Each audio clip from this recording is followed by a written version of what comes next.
If aliens landed on Earth, what do you think would be the most confusing thing to explain? I want to say why we voted against our best interest, but I'm gonna say plastics.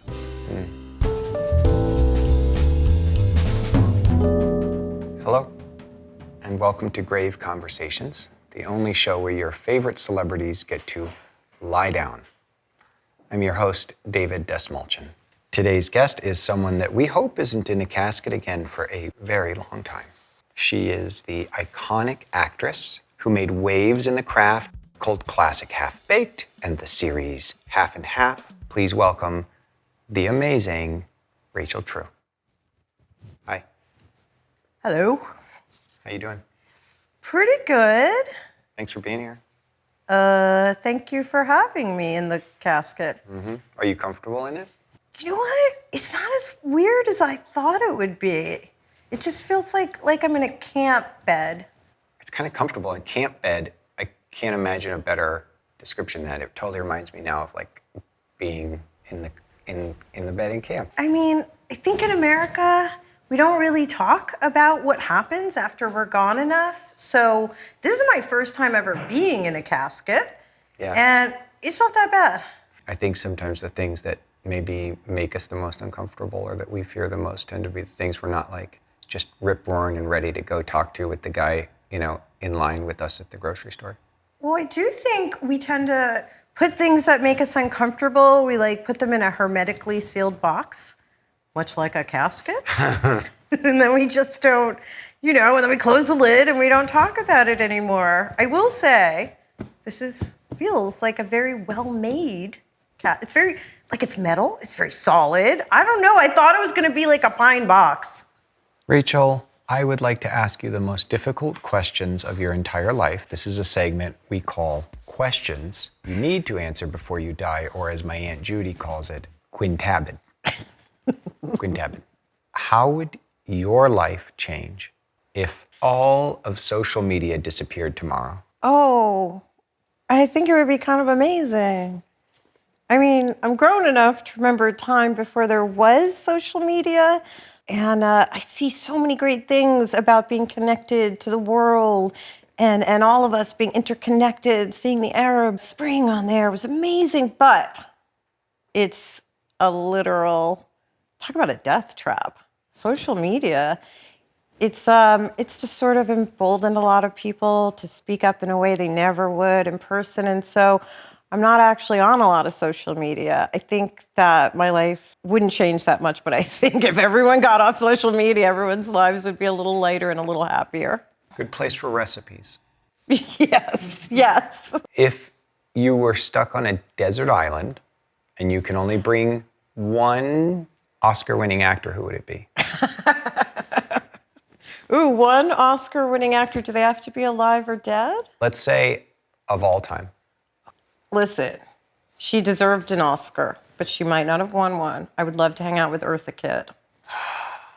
So I don't know if she won an Oscar, but she deserved one. This is going to drive me crazy, but speaking of social media, I just read this incredible Eartha Kitt quote this morning and thought to myself, I need to jot that down. Did I? No. Do I remember who posted it? No. Am I going to be able to find it easily? No. But I think this just goes to show how connected we are today, that's where you went. And maybe goes to show that social media isn't all bad. Okay. What historical figure do you think would have been a great podcaster? I feel like if Abe Lincoln could fight vampires, he would probably be a really good podcaster. Could you put Shakespeare on a podcast? What are we going to get? What's the... But would he be paid by the word? Because then it would be super wordy podcast. It'd be really, really wordy. Yeah. Poe would be really cool. Gandhi would be a really great podcaster. Do you think? Yeah. Or would he be like, I'm going to be a little quiet and let you guys figure it out yourself? Maybe that's the podcast we need, but didn't know we needed. I think you're right.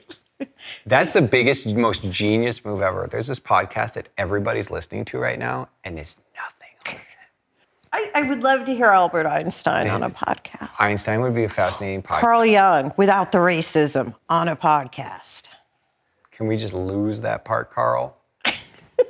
We'd love to have you. This thing called a podcast. Millions of people are going to listen to you on the daily.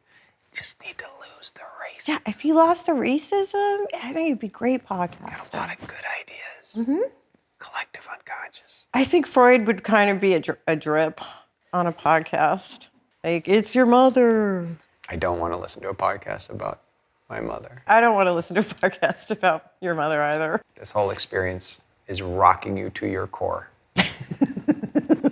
Is there anything that's been on your mind lately? Anything that you're working on lately? Anything you've been thinking about lately, creating lately that makes you feel alive? Oh, well, I'm working on my second book. And it's a book targeted at like highly sensitive people and empaths, right? And I had been thinking, oh, well, you know, we're at an advanced place. Maybe, do we need another book on empathy? And now, based on things that have happened in my life and in this country, I'm like, yes, we very much need a book on empathy. Feels kind of fun. Like, I like being an artist, whether it is writing or acting or all creative things make me feel alive, even while I'm lying in a casket.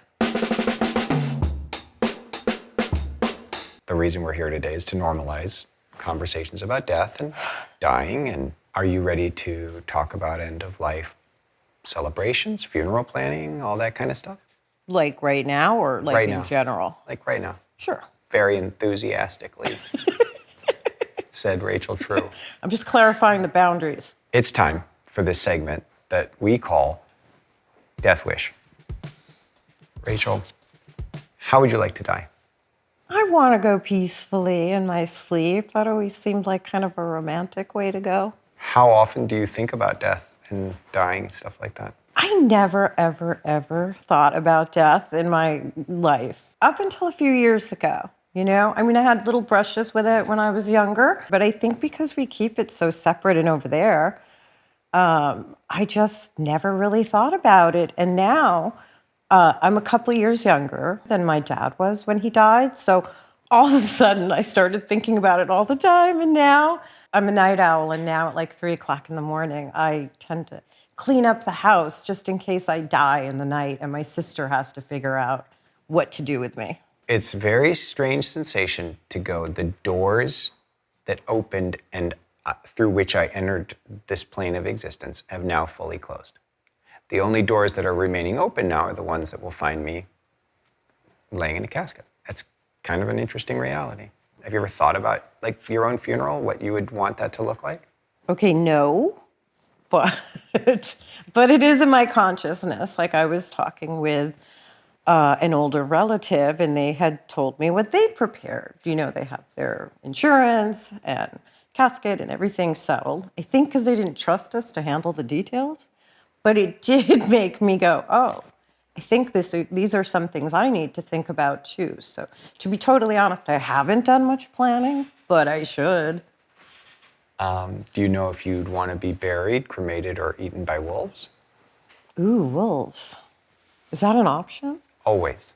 It's a little tempting because I'll be dead and I won't feel it. And that's like really going back to nature, but I don't eat meat, so I'm going to say no. I don't want to be eaten by wolves. Okay. I think I would like to be buried. What song would you absolutely not want played at your funeral? I don't want Zydeco music. I No love Zydeco. accordions. Rachel True has passed. I don't want it. I don't want a washboard. I don't even think about it. But we're big in the Zydeco community, so unfortunately, if you could be a fly on the wall at any funeral in the history of funerals, whose would it be? I can't, you know what? There's so many amazing people at this funeral. You'd want to be a fly on the wall. But I just want to be a fly on the wall at a funeral where like the 4 other hidden families come out. And because I have this, like, imagine you're at a funeral, right? And you look over and you see someone who looks exactly like you, but maybe they're Asian or white. And then they're with their mother who, and you can tell, you feel, you know you're related to. I think that drama would be amazing. We're having a writer's room here as we speak. Rachel, Yes. I don't want this interview to be over, so Wait, that's it? no, it's not. Okay. Before we let it expire in its natural way of expiration, I do have a final thing I want you to do, if you'd be so kind, please. I love how polite this cat is. Yes. Okay. Please give us your eulogy. And it's spelled out Y-O-U-logy. Eulogy. You get it? How did you know I was literally spelling eulogy? I was like, E-U. Does it make sense though? Yeah. So when I say, I'm gonna say die, and you'll have about, let's say 60 seconds to give yourself your own eulogy. And I just don't want you to overthink it. 3, 2, 1, die.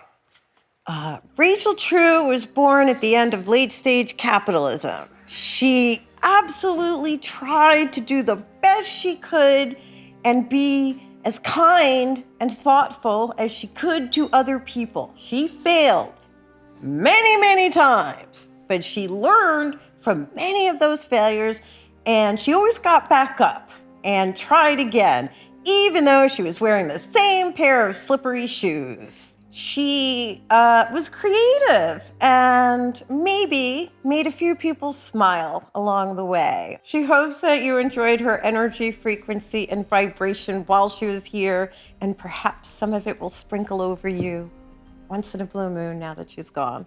I do love your energy frequency and your vibration. Thank you. I think it's pretty magical. It's interesting because I think of you in connection with magic for obvious reasons, but then meeting you in real life, I'm like, this human being genuinely has a kind of magical energy about her. And that's pretty awesome. That is the nicest thing anyone has said about me lately, so thank you kindly. Thank you. Thank you for being here. Our time is up. That was beautiful. You're a beautiful soul. Thank you for sharing it with me today. Okay? Bye.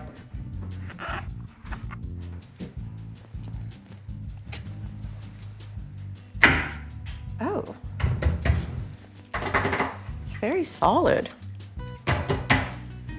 Do I get to get out now? or is this like where I live now?